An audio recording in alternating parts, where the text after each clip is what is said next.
And as you know, we put a 50% tariff on India on oil. They're the second largest. They're very close to China in terms of the purchase of oil from Russia.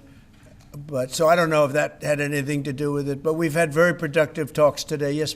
Well, we'll determine that later. But right now they're paying a 50% tariff.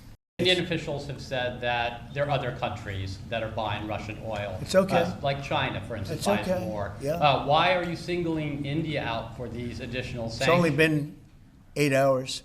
So let's see what happens over the next. More secondary sanctions You're going to see a lot more. So this is a taste of You're what's going to to see a come. lot more. You're going to see so much. India penalties.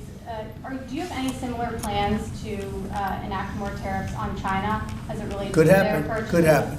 China facing potential secondary sanctions for Yeah. Russian oil.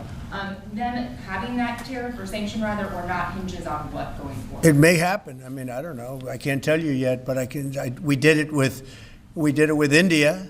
We're doing it probably with a couple of others.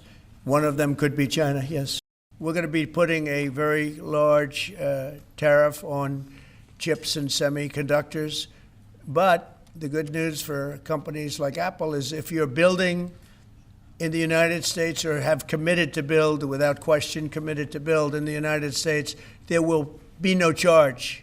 In other words, we're not going to be charging. So a lot of countries, a lot of companies are leaving various other places and they're coming to the United States. So in other words, we'll be putting a tariff on of approximately 100% on chips and semiconductors.